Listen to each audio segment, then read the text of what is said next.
Welcome back for another deep dive into the I Ching. It's always great to be back. We're going to explore Hexagram 58 today. Whoa, 58. Dui, or the Joyous. Uh-huh. It's represented by the image of a lake. Oh, very nice. I know you've been particularly drawn to this hexagram. Yes. I think there's a lot we can unpack here. I think so too. So the I Ching, for anyone who needs a refresher, Yeah? is this ancient Chinese divination text that uses 64 hexagrams, Right. each like a snapshot of a situation in life. Yeah. And it's meant to offer guidance. Yeah, they're very interesting. Yeah, and in your case, Well, we're looking at Hexagram 58, which is, as the name suggests, is all about joy. right. But what struck me right away is that this hexagram is formed by two identical trigrams, Mm-hmm. both representing the lake. Yeah. So I'm curious about the significance of this doubling. Mm. What do you make of it? Well, it's interesting you say that Yeah. because the lake often symbolizes joy and pleasure. Right. Abundance, and it's receptive and invites us in. Yeah. But you have to think about it. A lake also has hidden depths, Oh. potential for stillness, and even dangers lurking beneath the surface. Oh, so you're saying this Yeah. doubling could intensify both the positive and the negative aspects of joy. Exactly. So we might experience like profound happiness, but also face some unexpected challenges along the way. Absolutely. Oh, wow. It's like the joy is amplified, but it's also more complex. It has more dimensions to it. Right. And this makes it even more important to look beyond the surface Yeah. and consider the full spectrum of what this joy might bring. That's fascinating. Yeah. Because the I Ching text itself suggests with this hexagram, Yeah. things might feel effortless, like everything is going your way. Yeah. That's the Right. initial impression you get. That sounds pretty amazing. It does. And you've been working so hard towards your goals. This could indicate a time of real progress and fulfillment for you. But then there's that fascinating imagery in the first line of the hexagram. Yeah. Rainfall on the marshland. Rainfall on the marshland. Yeah. That sounds a bit complicated. A little bit. What's the I Ching trying to tell us there? Well, rain nourishes and brings life, Mm-hmm. but it can also lead to flooding or create difficult terrain. Uh-huh. So this line could be suggesting that even amidst the joy, there might be criticism, Yeah. setbacks, or unforeseen complications. Wow. It's like saying, yes, you might achieve what you desire, Mm-hmm. but be prepared for a few bumps along the way. So it's not all sunshine and roses then. Yeah, you could say that. Even with a hexagram called the Joyous, Right. there's a bit of rain on this parade. Yeah. I mean, that's the beauty of the I Ching, though. It Yeah. doesn't shy away from the complexity. Yeah. It acknowledges that joy and challenges often coexist. Right. And in your case, it might be especially important to consider Mm-hmm. how you'll navigate these potential bumps after all you've mentioned. Feeling a bit apprehensive about how others might react to your success. That's true. Yeah. I do worry about managing expectations and navigating potential jealousy or criticism. Mm-hmm. So how do I prepare myself for that? Yeah. What does the hexagram suggest? Well, the I Ching talks about dissolving disputes and fulfilling desires, Mm-hmm. which is encouraging. Right. But it also cautions about mixtures of sadness and joy, Mm-hmm. praise and ridicule, Mm. urging you to act righteously. Okay, righteous action. Yeah, That sounds important, but what does it actually mean in this context? it's a good question. How do I know if I'm acting righteously? That's a key question, and it's personal to your situation. Yeah. It's about staying aligned with your values Mm. and acting with integrity even when things get challenging. Yeah. So think about what matters most to you, Right. what you stand for, and let those principles guide your actions. That makes sense. Yeah. So even while celebrating achievements, I need to stay grounded, Yeah. remember my values, and be prepared to handle any conflicts that might arise. Right. It's like enjoying the feast, Yeah. but also being mindful of potential indigestion later. That's a great analogy. Uh-huh. Yeah, it's about finding that balance Yeah. between celebrating the good and being prepared for the not so good. Yeah. And speaking of potentially not so good things, Oh. there's another aspect of this hexagram Oh. that I think we should discuss. Oh, this is getting really interesting. Yeah. What else does the I Ching have in store for us? Well, there's a section that deals specifically with love and legal matters. Oh. And I know you've mentioned some concerns about your finances and relationships. Yeah, that does sound a bit ominous. Yeah. What kind of trouble are we talking about here? Well, the hexagram hints at potential arguments over money and even complications involving two women in romantic relationships. Now, I'm not saying this will definitely happen. Right. But it's something to be mindful of. Okay, so this could relate to my concerns about my business partner, who also happens to be my ex-girlfriend. We've been trying to keep things professional. Yeah.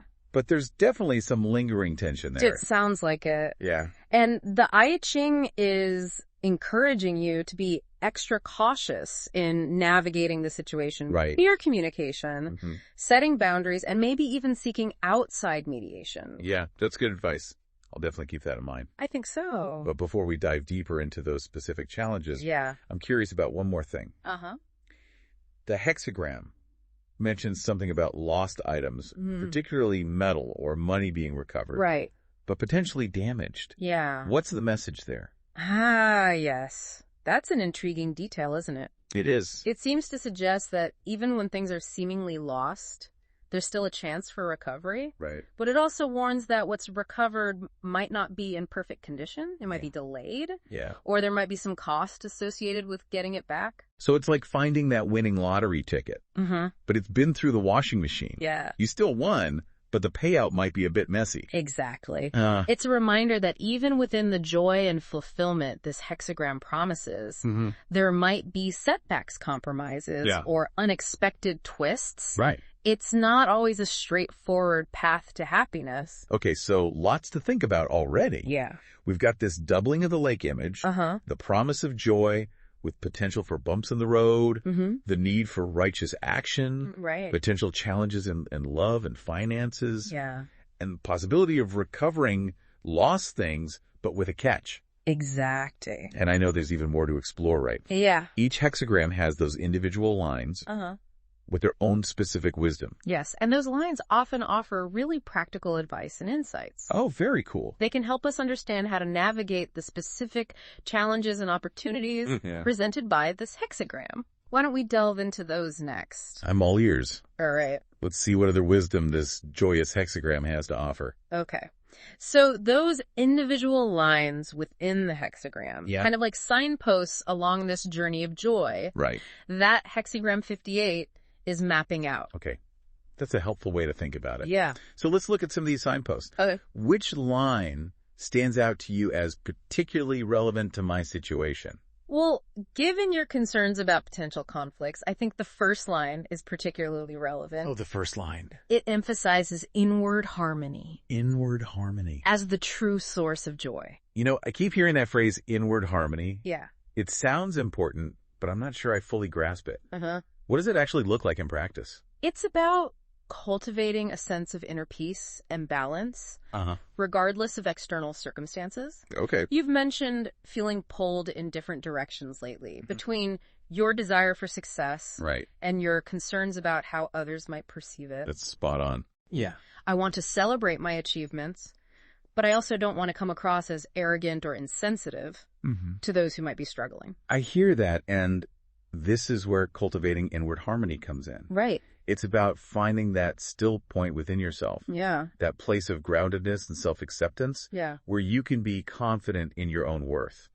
Regardless of external validation or criticism. So it's not about suppressing my joy or downplaying my success. No. But rather about finding that inner equilibrium. Exactly. Where I can be both proud of my accomplishments and compassionate towards others. Yes. It's about holding both the joy and the potential for conflict in a balanced way. Right. You've talked about wanting to create a more collaborative and supportive work environment.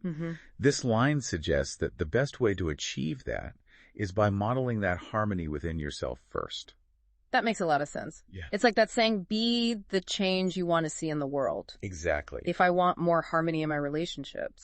I need to cultivate it within myself first. Precisely. And by embodying that inward harmony, you'll not only navigate potential conflicts more skillfully, but you'll also radiate a kind of quiet confidence that can inspire others to do the same. Okay, so that's the first line. Yeah. Inward harmony is the foundation for lasting joy. What about some of the other lines? Yeah. Is there another one that feels particularly relevant to my situation? Well, given your entrepreneurial spirit and drive for success, I think the fourth line offers a valuable caution. Okay, the fourth line. It talks about seeking pleasure, but bordering on the injurious, hinting at the need for moderation. Moderation, not always my strong suit, to be honest. I figure. I tend to go all in on things I'm passionate about. I can see that, and that passion is a wonderful asset. But this line is reminding you that even joy and success can become harmful if taken to an extreme. It's like you're building this amazing business, but are you also taking care of yourself? Yeah. Are you setting healthy boundaries? You know, that's something I've been struggling with lately. I'm so focused on achieving my goals that I've been neglecting my own well-being. I'm burning the candle at both ends, and I know it's not sustainable. It sounds like this line is speaking directly to that imbalance. Yes. It's a gentle nudge to find that sweet spot Right. where you can pursue your ambitions without sacrificing your health and happiness. So it's not about giving up on my dreams. No, not at all. But rather about finding a more sustainable pace. Exactly. About balancing my drive for success with self-care and moderation. Yeah, and remember, this hexagram is all about joy. Right. True joy is not about pushing yourself to the brink of exhaustion. It's about finding a way to thrive both personally and professionally in a way that feels sustainable and fulfilling. Okay, so far we've got inward harmony as the foundation and moderation as the guiding principle. Are there any other lines we should consider? Well, there's one more that I think is particularly powerful. Okay. Especially given your desire to create a positive impact on the world. Yeah. The sixth line speaks about leading and attracting others through joy. Oh, I love that. Yeah. Emphasizing the contagious nature of happiness. Exactly. So it's not just about my own personal joy. Right. But also about how my joy can inspire and uplift others. Exactly. When we're truly joyful and aligned with our purpose, it radiates outwards and has a ripple effect. Wow.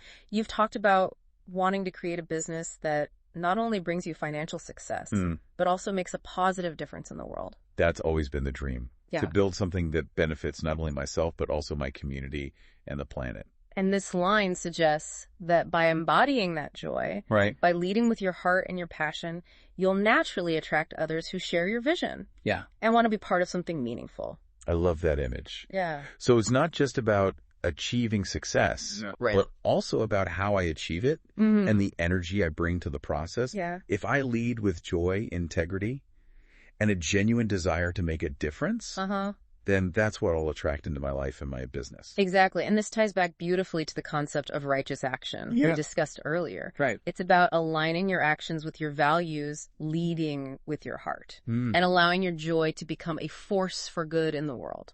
This is all making so much sense. Good. We've gone from the general meaning of Hexagram 58 to these really specific and actionable insights from the individual lines. Yeah. Inward harmony, moderation, leading with joy. These are all things I could actually implement in my life and my work. And those are just a few of the many layers of wisdom that the I Ching offers. It's an incredibly rich and nuanced system. Yeah. And the more you explore it, the more you'll discover. I'm definitely feeling inspired to keep exploring. Good. But before we wrap up our deep dive into Hexagram 58, I'm curious to hear your final thoughts on how this ancient wisdom can be applied to our modern lives. You know, I think the I Ching is more relevant now than ever in a world that's so focused on external achievement and instant gratification. Yeah. It reminds us of the importance of inner work balance and aligning our actions with our values. That's so true.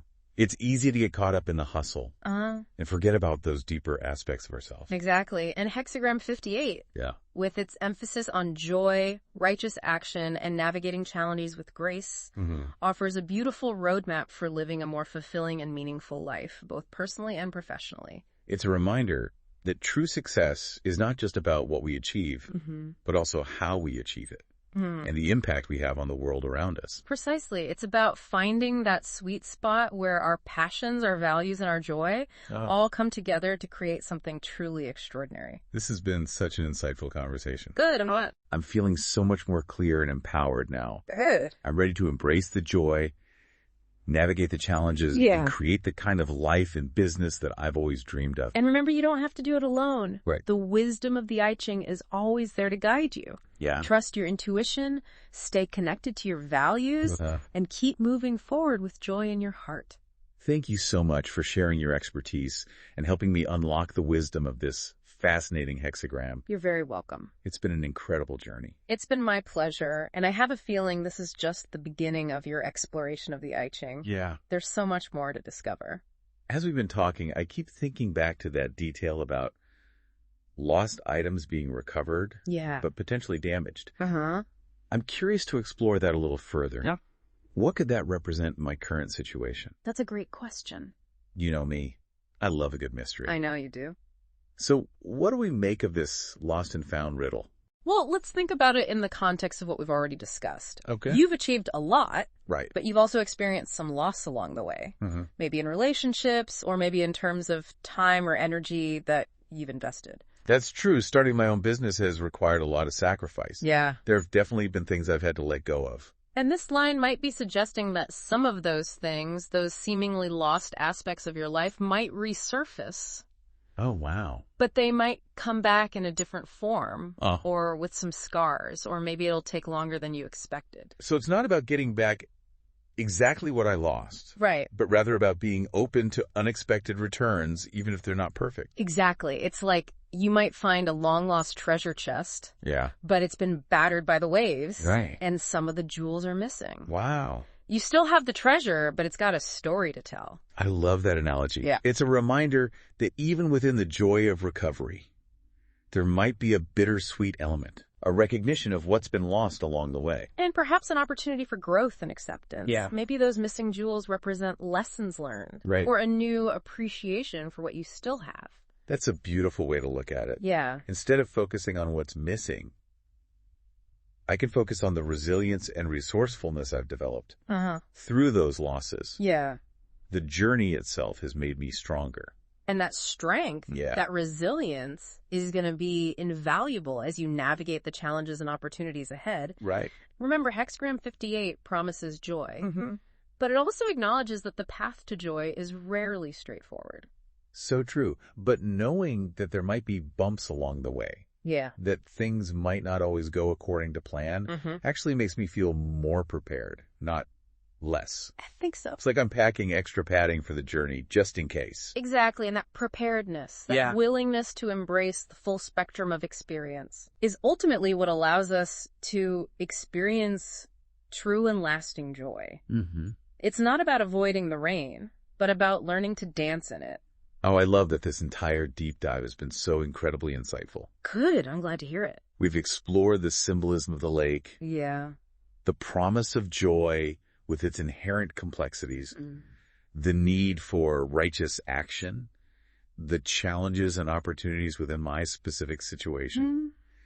And even this final message about lost things being recovered but transformed. Right. I feel like I have a whole new understanding of Hexagram 58. Good. And more importantly, a deeper understanding of myself and my own path. That's wonderful. It's been an honor to share this journey with you. The honor was mine. And remember, the wisdom of the I Ching is always there for you. Yeah. Like a trusted advisor. Absolutely. Offering guidance and insight whenever you need it. Yeah, don't hesitate to reach out. I'm definitely feeling more connected to that ancient wisdom now. I'm glad. It's not just some esoteric text, but a living, breathing system of knowledge that can help us navigate the complexities of modern life. Yeah, it's really quite extraordinary. And as you move forward, remember the key lessons we've uncovered. Okay. Cultivate inner harmony. Practice moderation. Lead with joy. And be open to unexpected returns, even if they come in a different form than you anticipated. Couldn't have said it better myself. These are lessons I'll carry with me. Wonderful. Thank you so much for helping me unlock this wisdom. You're so welcome. And for reminding me that even amidst challenges, there's always the potential for joy growth and a deeper connection to ourselves and the world around us. It's been my pleasure. Keep exploring, keep trusting your intuition, and keep embracing the journey with an open heart. And to all our listeners out there, we hope this deep dive into Hexagram 58 has sparked your own curiosity about the I Ching and its timeless wisdom. Maybe you'll even feel inspired to explore this ancient text for yourself and discover the guidance it has to offer on your unique path. Until next time, May your journeys be filled with joy, meaning, and a little bit of magic.